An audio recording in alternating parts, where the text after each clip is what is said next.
Hello, David Paul here.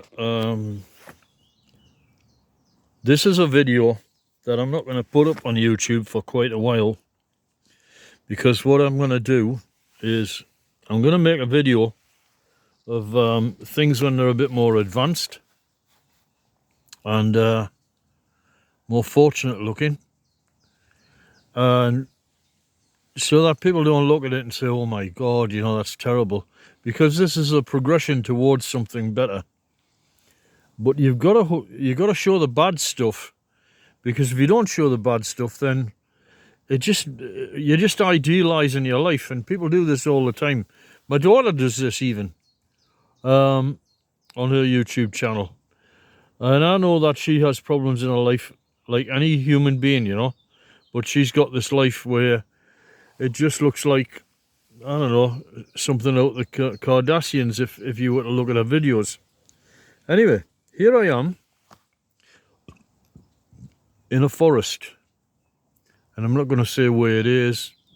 I'm not going to say anything about this place, but I'm surrounded by these plants, and I call them the triffids, because when they grow in the summertime, they grow like crazy. The weeds, I think they're native to Britain, but the whole forest is just full of them. And I personally love them because they form this thick thicket, which conceals my position where I've been living for a number of months whilst I'm working. And this is not intended to be a permanent situation. This is not my home. England, the UK, is in a crisis at the minute. Financial crisis. The entire world is. But, you know, with regard to the UK, everybody is in a panic state, and they're all worrying about mortgages, rent, this, that and the other, rising bills, everything. And when this crisis hit and I came back to the UK, I decided, stuff this, I'm not going to participate in this time. I'd sold my house and my boat and given the money to my ex-wife. So now I have nothing here, but I got my stuff in Portugal, and I have some pensions which are going to support me, and I'm going to be well resourced in Portugal when I get all the things fixed that I need to do, like the house that I need to do, like the things I need to buy for the place and need to fix the house up and so on. So I have to keep coming back to the UK to work. And I've discovered on the D7 visa that I actually only have to spend 4 months of the year in the country. So that's good. Means I can go to the Philippines, have a woman over there that I'm interested in, and I'm hoping the relationship will develop. If it doesn't, it does. And if it doesn't, then what's going to happen is I will simply, you know, I'll find a different woman. So the woman is more of a concept than a particular woman, although there is one woman in mind. So it'll work with somebody, you know, I'll find somebody out there who's suited to this life of coming to Portugal, because they all seem to want to come to the UK because they know that there's good money and you can get a good job, make a lot of money. And I'm not having that, because the problem with it is that you get sucked into the rat race, and I'm not getting sucked into the rat race. I have everything stable at the minute. My bank balance is doing okay. Everything's just fine. So, it is an absolute pigsty here, and I don't really care. The reason being is, I want, if anybody discovered this place, I want them to take a look at it and think, oh my God, you know, what a dreadful place, turn around and walk away. I want them to think like I'm some kind of a drug addict or something like that. That'll suit me fine. Some crazy guy, drug addict, living in the forest here. So I just chuck all my litter down there, and I can just pick it up, bag it up and dump it when it suits me. It's not hurting anyone. And down here as well. So, cooking facilities on a pallet, gas stove, which I didn't have. I've only had about a couple of months now. Last winter I was using a kerosene stove, and that was dreadful. And I was living in conditions going down to -5, but not in this location, in a different town. And now I'm stable here and I'm staying in this place with the intention of using this as a base. So, what are you doing? Well, fundamentally I'm kind of stealth camping, aren't I? Under the radar. I can get showers here. I just use that watering can there for a shower. I take a shower, I get water, bring it here by hand, and live here in the depth of the forest. You've got to get through a load of nettles and weeds and spiky things and thorns and all sorts to get here. I know the route through. Anybody wanting to come down here is going to get stung and stabbed and scratched and everything to bits, looking for something that they don't even know is here in the first place. It's not a desirable thing to be going for a casual walk here. So anyway, so what is this? What is it I'm doing and what's happening? Well, the ground here was not level. So what I decided to do was to dig it out flat and partially cover myself with earth. So there is a hill there at the back there, which is already part of the landscape. And I'm digging out earth and piling it up here on the top, and the top here and everything.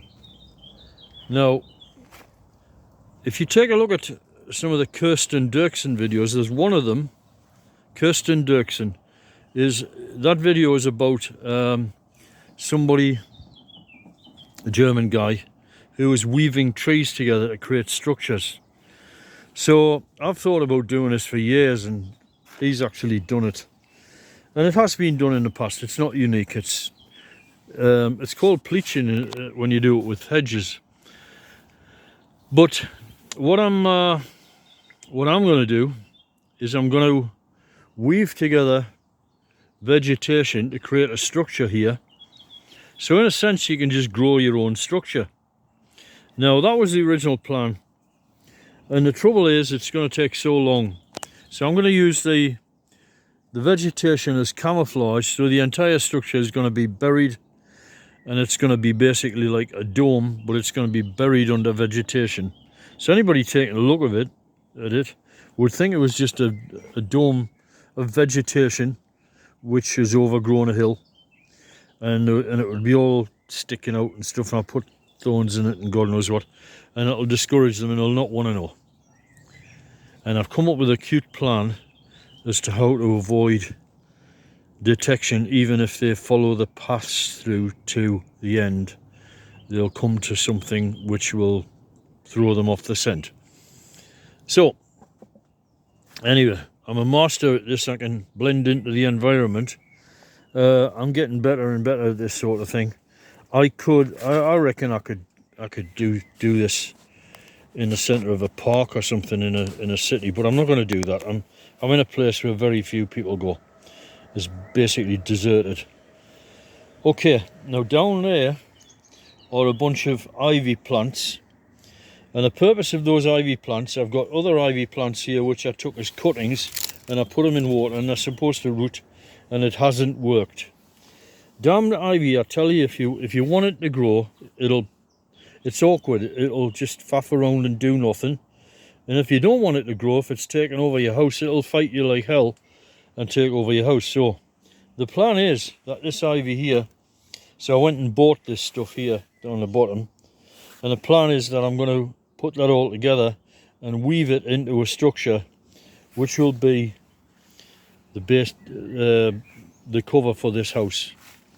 Now in the centre, so what I've done is I've dug this out and I've created these slight hills here. They're only about 2 feet, 2.5 feet to 3 feet maybe tall, and the plan is that I'm going to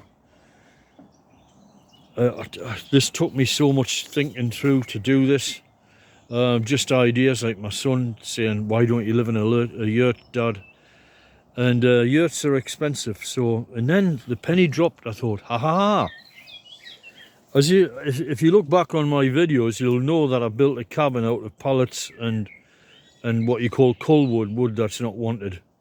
So there's a bit of a pallet there, and that piece of pallet, what I'm going to do is I'm going to make a structure which goes round in a circle, which is just a series of X's. So there will be 12 of these X's, and they will be bolted together, and they will be bolted together on a basis of integer numbers. So all the sides will be composed of things which are integers. So for example, the 3, 4, 5 triangle, that'll give you a right angle if you want one of them, you know, that kind of thing. So it'll all be bolted together, and that'll create a strong structure which will then be panelled in slowly with time when I've got the time on the inside.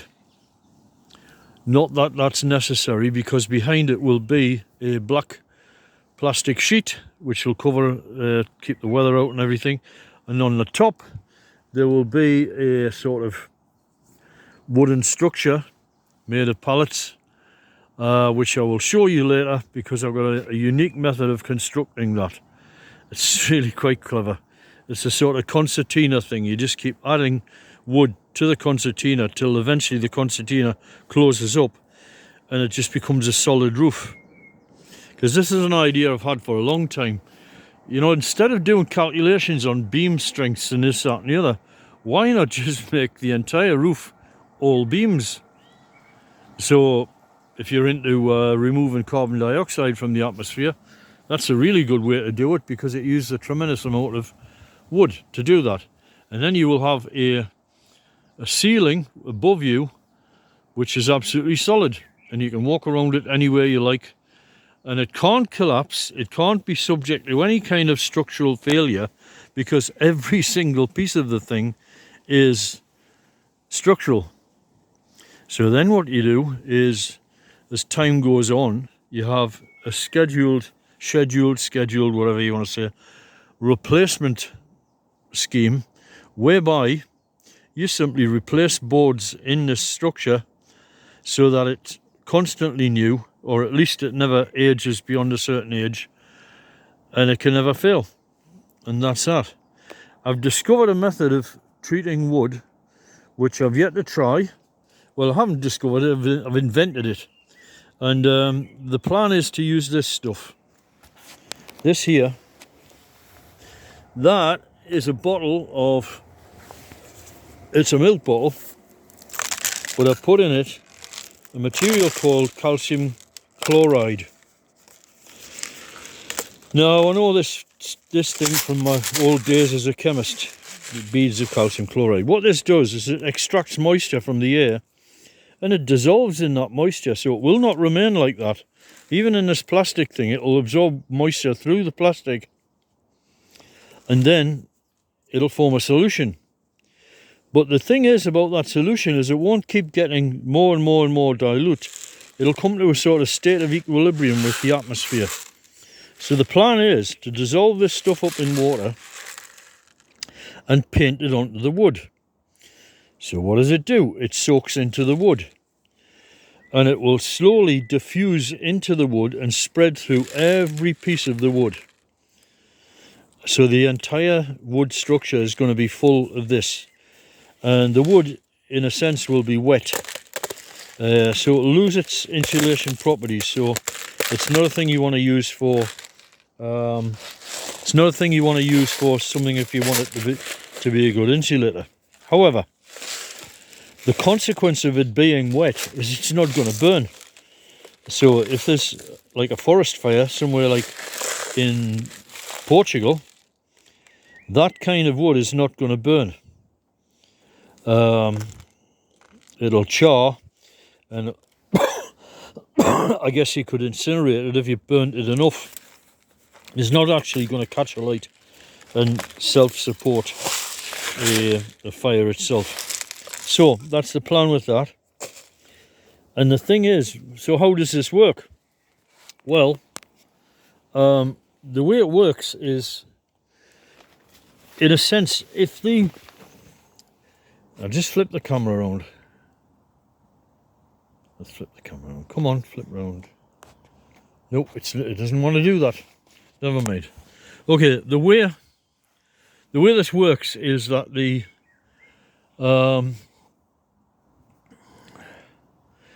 it makes the wood salty. So any kind of critter like termites or bacteria or fungi wanting to attack this wood would be unable to do so, because the minute they stuck their oar in on it, they would say, ooh, that's salty, and either back off or die. And that's it. So they just can't consume it. Now, obviously, if it rains, this is going to wash out and then it's going to rot. So what you do is you ensure that all of the wood is on the interior of the building.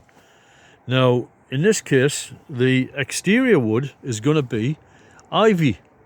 So the ivy is a self-sustaining surface membrane of the structure, which protects the structure from sunlight, so the plastic underneath doesn't get damaged. And it also it repairs itself all the time, and it also provides something interesting to look at. And so this should all work. And that's basically it, folks. So this is a really long video, but this is explaining where it's going. Now, down there is a lot of rubbish and spill and everything that I've put down there.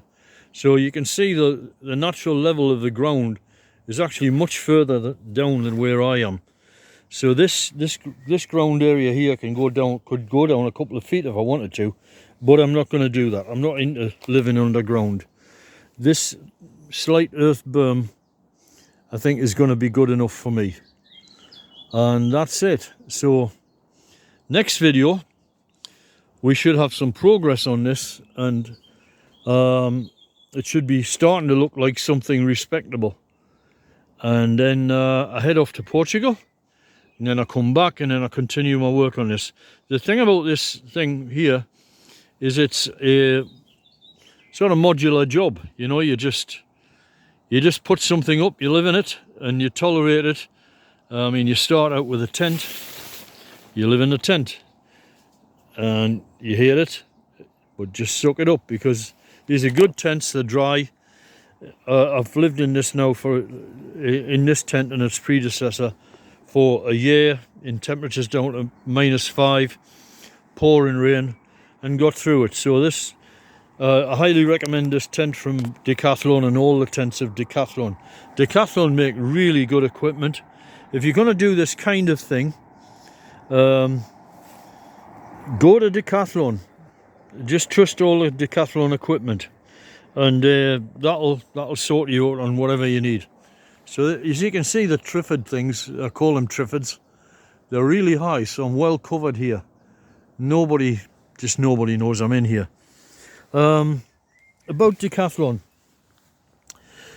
all you people who are going to Portugal and doing up these houses and doing this and doing that and doing the other, Portugal's a funny place, because you have to travel into the city. It's not so densely populated as the UK, and you have to make a special effort to go rooting around to buy things, like in particular clothes. And you need shoes, you need clothing which is robust, because you're going to be working in the countryside, and you also need to be kept warm. So how are you gonna get? I've got a bit of a distraction here. There's a rat eating rubbish on the rubbish pile there. There's probably a couple of seeds left in my porridge, but that's all he's gonna get.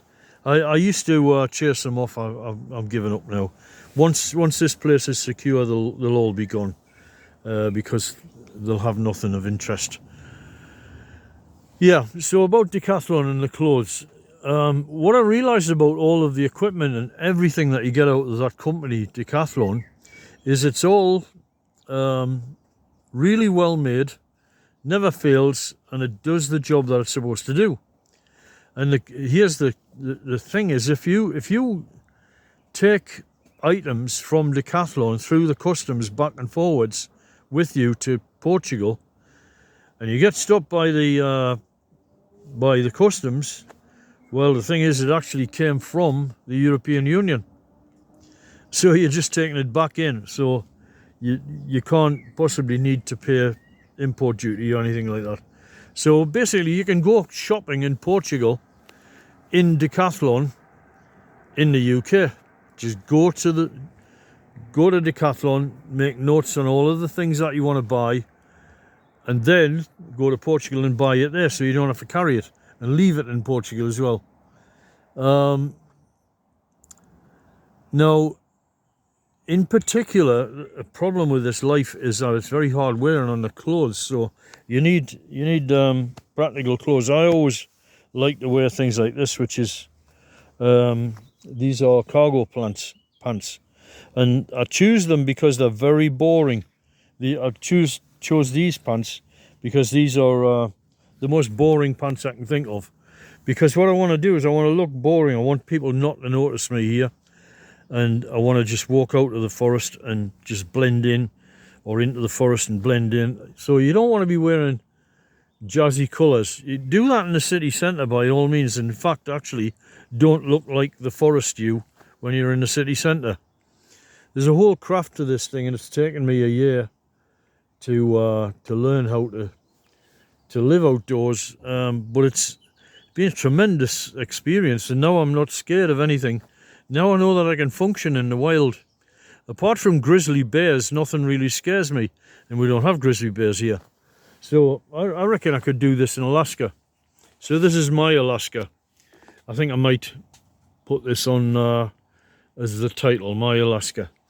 Okay, next, what is it? Okay, you have the rat problem, right? And whenever you set up in a forest, if you're there a couple of days, you'll start to pique the interest of rats. So how do you get around this? And how do you get around the basic problem itself of keeping things dry, really vital things like food and stuff? So this is where this comes in. This here, it cost me, I can't remember, I think it was 15 quid or 30 quid. This is a shipping barrel, and previously it contained shaving cream. Not shaving cream, hair cream. Unfortunately, because it's got a bit of a smell, and if you put food in there which is in a paper bag or something, it picks up the smell. But that's slowly going away. Ideally, you want to get one that's been used for food substances. This has just got a lift off lid, and there's a clamp on ring which seals it, and it's a peg to put on, because there's a gasket in here, which means that this doesn't crush down so well. So what I'm going to do, I'm going to take the gasket out and I'm going to put the clamp on it before I go to Portugal. And in this thing I keep all of my food. I'll try and get the top off. So in there, a load of food, and no rats problem. The rat I don't want to meet the rat that can lift this lid off. He's going to be a big sod. And that's it. So tonight I have a saw which I purchased. Now this and the drill that I got cost me £200, and this here this is a cordless DeWalt drill, saw. So the plan is that I will go out tonight and I'll get more pallet components, pieces from long pallets, and bring them home. Now with this preservation technique, you don't really have to have very strong pallets.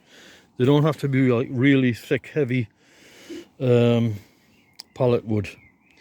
So that's going to help me a lot, because on that previous cabin I worked with Balahoo, which is a pig to work with, and it's also really heavy to carry around, and I don't have a car now. So that's the stuff I'm using now. This light, what people call white wood, it's just some kind of white pine. This wood over here, that's a beautiful pine. That's it's often used for pallets, and there's some down there as well. That ginger looking stuff, that's called southern yellow pine. It's the hardest of the pine family, and if you can get a hold of that in your pallets, look out for it when you construct something like this. Everything's bolted together, so you just go from point to point to point on the bolts, and the whole thing should bolt together. Now what you're trying to do is to make some sort of standard lollipop-like things which will bolt together. Now when I get to Portugal, I'm going to do the same sort of thing there, but I got a load of rubbish wood that's lying on my land, and I'm just going to screw that together. But that is kind of like falling to pieces, so I'll use that as a screen for the plants that I put in front of that, and then eventually that will just go. I'll put it on the fire, and then the plants will replace it. In Portugal, I'm intending to use the plants alone, so that's going to be something else, a dome made out of plants. What else? That's it. There's been a long video this, but I